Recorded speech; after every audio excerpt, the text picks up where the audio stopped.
Before I start the house tour, it might be worth showing you what the house looked like before I bought it. So this is the entrance door that leads to that little space where you take off your shoes. And then you come into this first little entrance hall, or the original living room. And from here you can see the kitchen and the entrance door. Looking the other way, you can see how the living room looked like.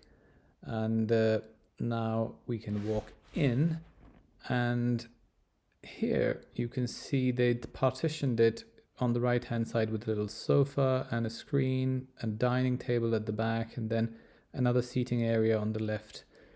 So this is what it looked like roughly. I think the pictures were taken in a very good condition, and I think it looked much nicer in the pictures than it looked in real life, because the walls were disgusting and brown, covered with smoke and marks. The wallpaper was really disgusting. So overall, the place wasn't as great.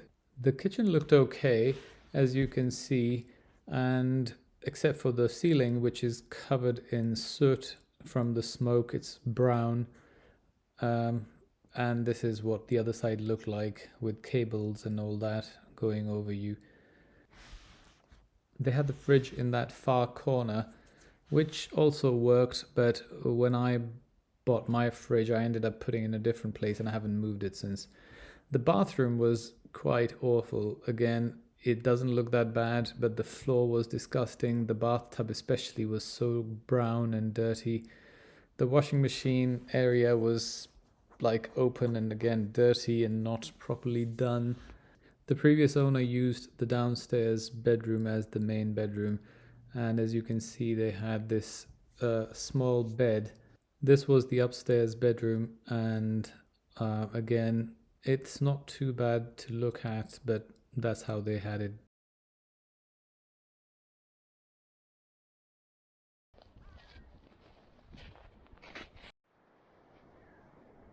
Welcome to the channel.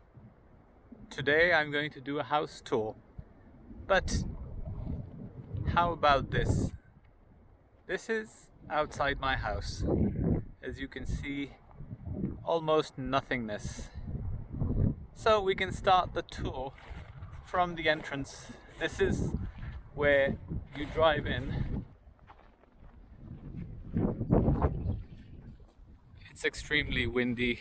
So here there is a small old carport that they created, and I've been using it as well until such time that I can build my own garage.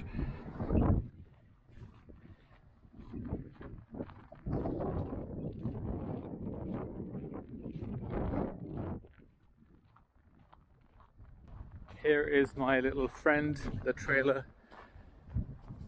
So there is a garage here and another garage there.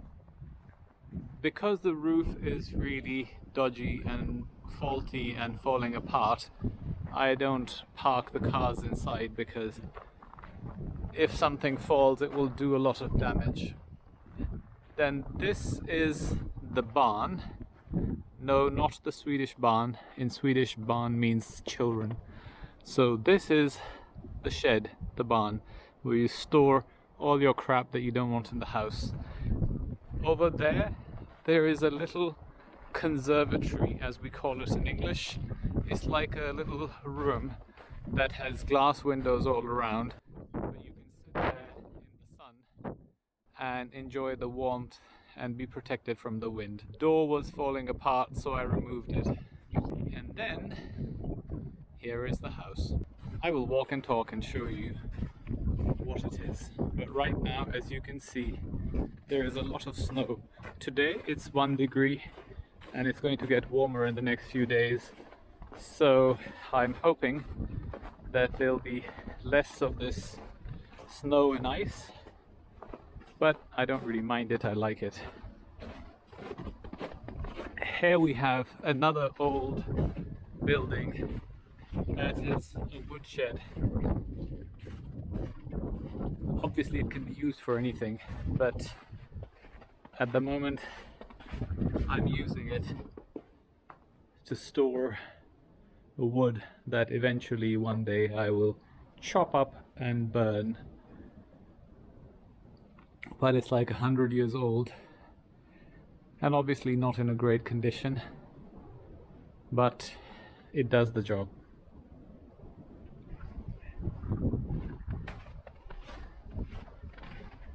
There is a farm over there in the distance, and then this is the rest of the house from this angle.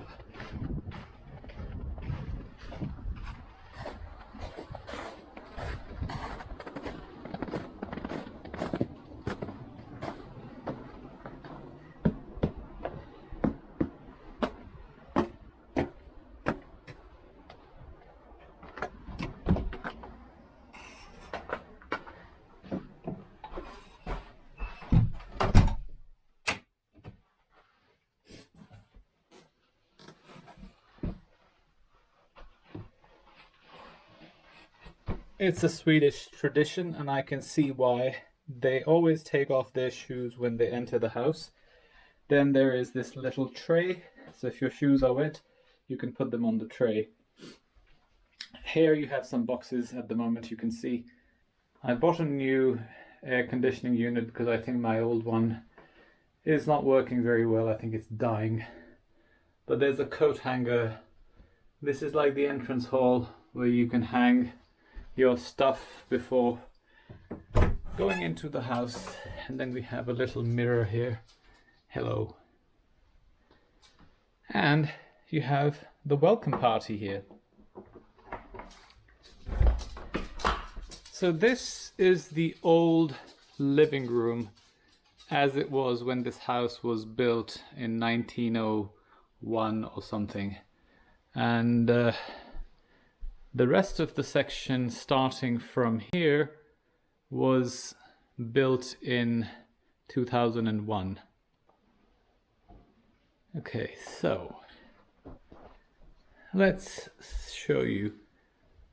This, we came in through there, and here I created this little TV area to watch movies and things. This is an old sofa that was left behind by the previous owners. I cleaned it and I'm using it until such time that I find something that I like and I can afford, because most of the things that I like are way too expensive at the moment. There is this little cabinet for putting things. And then this is another little seating area, so when I have guests I just put chairs around it and we sit here. This is the dining area. It's part of the living room, there's no separate dining room, but it's very nice. And because this room is massive, I don't know if you can see it from the video, the perspective, but it's huge. So I think it's half of the house. The house on the ground floor is 120 square meters, and I think half of that is this. So I think this room is about 50 square meters. It's massive. Oh, by the way, I forgot to show you.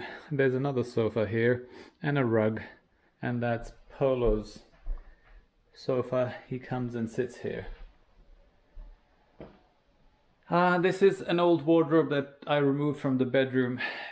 I painted it half and then I got sick of it and I stopped. When I get motivated again, I will do it. Here is an old fireplace that doesn't work because there's a problem with the chimney, so the smoke comes in rather than going out. And then here we walk into the kitchen, and okay, let's make a coffee while we're at it. So this is the stove that I talked about, that it almost smoked the whole house and almost burnt it down. It's also a 100-year-old stove, but basically in the old days they would start a fire in this thing, and then so this was the baking section, and then you had these 4 little stoves on top, so while it was heating up the house you could cook on it as well. There's a vent there to allow the gases out, And I haven't done anything with the kitchen. It's still how it was. I just had it repainted and basically properly cleaned. I put this thing, an extractor fan, because there was no extractor fan, and every time you cooked it stank.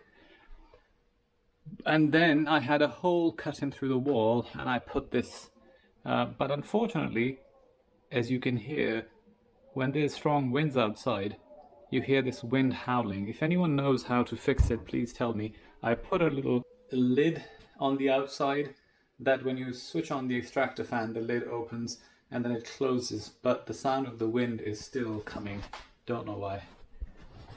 So here is the kitchen. You can look out of the window and it's beautiful. I have a little bird home thingy bob. Don't know what it's called, but basically I put bird food in it and birds come. It's really nice. This is one of my lifesavers. As you know, I couldn't cook. I've started to learn to cook, but this device really helps. And then I have a air fryer, coffee machine, toaster, the usual stuff. I bought these little tables and stools from IKEA, hoping that I could have a little coffee place in the kitchen and have a coffee or breakfast in the morning while you look out at the birds. But it hasn't happened. Maybe one day. So here we have the bathroom. So the bathroom, I'll insert some pictures here so you can see what it looked like before. I mean, horrible is an understatement. So here we have a dryer and a washing machine. Obviously I can't live without a dryer. And then I had a shower unit put in instead of the bathtub that was there. And then a mirror, and then this sink. Also the pump and the boiler were here in the bathroom rather than inside a cabinet. So I had this whole wall built and had it heavily insulated, because when the water pump is running it can be very noisy. You can hear it all around the house. So I had this closed off. Obviously Polo, so my little shadow Polo, goes around checking if I'm still in the house or if I've left him alone. Right, so this is the downstairs bedroom. It was brown, as you will see from the pictures I will insert here. The roof was covered in smoke. The whole room was in a bad condition. And so yeah, I brought this from my office in London and I put it here in the bedroom. A little chair, some lamps from my bedroom in London. I bought a double bed because they had a single bed in this bedroom. The wardrobe that you saw in the other room that was half painted was here. I had removed it and I replaced it with some decent wardrobes for clothes. And here are some shoe racks and other bits and bobs to store the junk. So this door goes up, but because it's a very steep staircase, these are like half a step each. So you have to place your right foot first and then you put your left foot, and that way you feel like you're going up a normal staircase.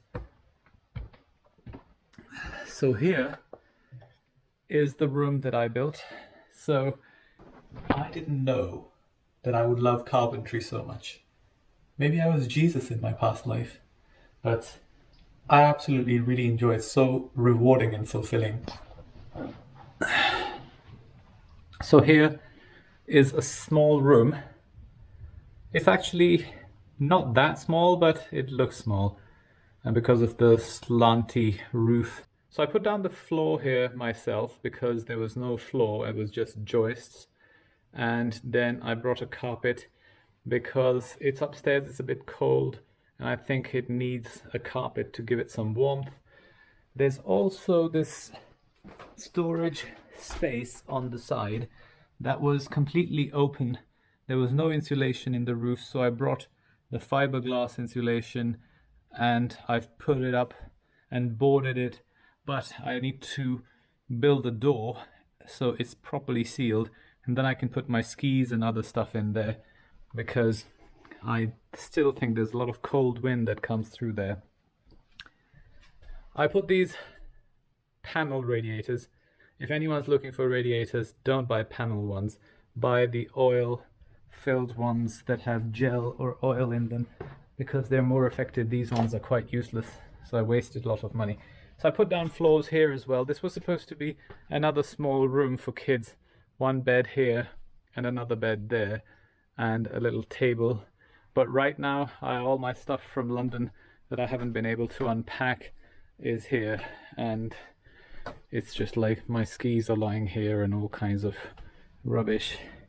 Then we move on to here. There are more wardrobes in this space. And there's a little toilet, loo. And yeah, it's very old, but I haven't done anything with it because it's never used. And then there is another bedroom up here. So again, this is a huge, massive bedroom. It's above the living room, so it's probably the same, maybe a little smaller, but about, I would say, 30 or 40 square meters. A lot of space, not sure what to do with it. These chairs were left by the previous owners, so I just put them here. This looked good in IKEA, but I don't know what to do with it. I don't think I like it anymore. And I bought a double bed and some lamps that I brought from London. So I basically use this as a guest room, or Fabio's room when he comes, and there's a TV and my shoes up here. It's quite warm. The room downstairs probably pushes the heat up through the floor, and also there's a radiator. And what I've done is I've put this little device with a temperature monitor. So this device monitors the actual temperature of the room and then switches on the radiator to regulate it accurately, because a lot of these things, they don't properly regulate the temperature, so you end up wasting energy or having the room too cold or too hot. So I was not getting perfect temperature in this room. Either it was boiling hot or it was too cold. So when I bought this device, problem solved. Right now, don't know if you can see, it's 14 degrees in this room and 1 degree outside. So because there's no one here at the moment, 14 degrees is very comfortable temperature. It's not cold at all. If there was someone staying here, I would probably change it to 20 degrees or something. So these walls are quite big and bare, and I was thinking of putting some paintings here and maybe putting some sort of a shelf or a rack here to hang clothes or utilize this space better. But yeah, so that's a little tour of the house. As you know, I don't like doing house tours, especially when I live there, but this is a new place.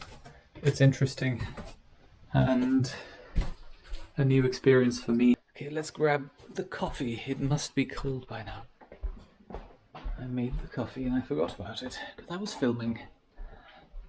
IKEA cups, trying to be Swedish.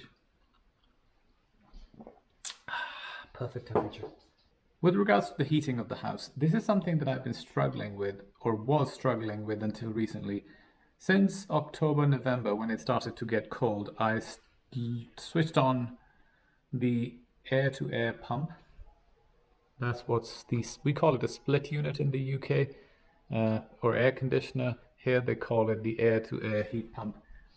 So I put this on and everyone was telling me, yes, air-to-air heat pump is energy efficient and it's fantastic and it will warm up your whole house and you don't need to use anything. I rang a few electricians. I actually went to the shop where they sell these. I spoke to a guy who installs these things and I said, look, I have all these radiators on my walls that are electric radiators. Let me show you one, like this one. And I have this air-to-air pump. So which one should I use more? How should I use it? And they said, oh, just turn down these panel radiators that you have on the wall to maybe 25% and use that one as 75% of your heat source. So I was doing that for several months until mid-January. my electricity bills were through the roof. I was paying about 600 euros per month, just electricity bills. And I was thinking, this is ridiculous. The house is cold. I don't feel warm, like warm, even though the temperature was telling me it's 22 degrees. But there was that air blowing around, and it just felt, some parts of the house felt colder than the rest. I was sick of it. So I called the electricity company and I said, look, I have this problem and I don't know, what do you recommend? And they said, well, we don't know either. And I was like, how is it that all these Swedes who live here, they don't know? How do they warm up their houses? Beyond me. So I decided I'm going to do my own experiments. So I logged on to the electricity company's website and I looked at the usage for every day of how many kilowatts of electricity I was using and which hours of the day I was using the highest amount.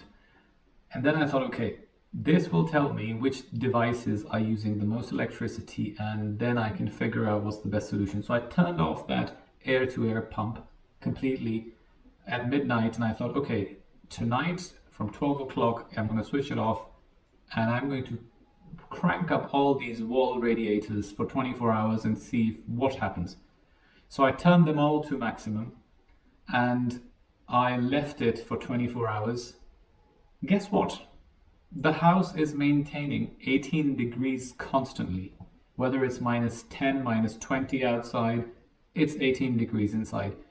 And for some reason, the warmth is actually much nicer. I feel warmer at 18 than I did at 22. Don't ask me why. I don't understand. I think it was because it was blowing the air around and there were pockets of cold air in the house and pockets of hot air. And when you walked through the house, you went through those cold areas and your body was like, oh, I'm cold.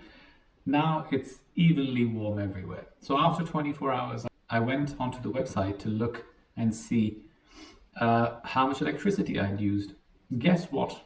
I used 2/3 of what I was using before. So now I'm using less electricity with that heat pump switched off. How bizarre. Anyway, the heat pump is not working as well as it should. It's about 5 years old and I think there might be something wrong with it. So I went to the shop to buy another radiator and I was talking to the guy and he said, oh, by the way, we have a sale on our heat pumps. Because I told him that mine is probably not working very well. So I looked at one and it was half price. So I was like, okay, let's buy it. Whether I install it or not is another matter because I can always return it if I think it's not a good idea. And now I'm trying to get someone to come and install it because it has that cooling gas in it. So you're not supposed to install it yourself, even though it should be very easy because there's one already there. I could just remove this and attach the other one, both inside and outside. I'm very handy, I can do these things, but I'm waiting for some engineer. The shop wouldn't sell me the thing. They said, we need you to have an appointment booked through us with this installation company and then we can sell you because by law we can't sell it to you unless you have an installer. So I was like, okay, today is the last day of the sale, you just told me, so I don't have a choice, I have to buy it now. So what do we do? And he said, okay, I will book the appointment for you, which he did, very kindly, nice guy. But I've been calling that company every day. They don't answer their phone, as usual, typically lazy people. That's why I keep saying, there is no shortage of jobs on this planet. People are just lazy, they're poor by choice, not because of circumstances, because that's my constant experience. Everyone I give work to in any country or try to give work to, they don't bother. They are not interested in doing the job. I think everyone just wants money to fall on their lap. So it's been a week. I've been trying to contact them and they don't answer their phone. I send them emails. They reply back with these standard responses that are completely pointless. So I'll give them a few more days. If they don't reply, I'll just find some other company. And then when they come asking me, I will tell them to F off. So that's the current state of the house. I had replaced the wallpaper in the living room. I had the whole house painted inside and out. Outside, you know, the disaster from my other video, what happened. I'll have to have it painted again or do it myself this spring, summer. But otherwise, now it's livable. I'm enjoying living here.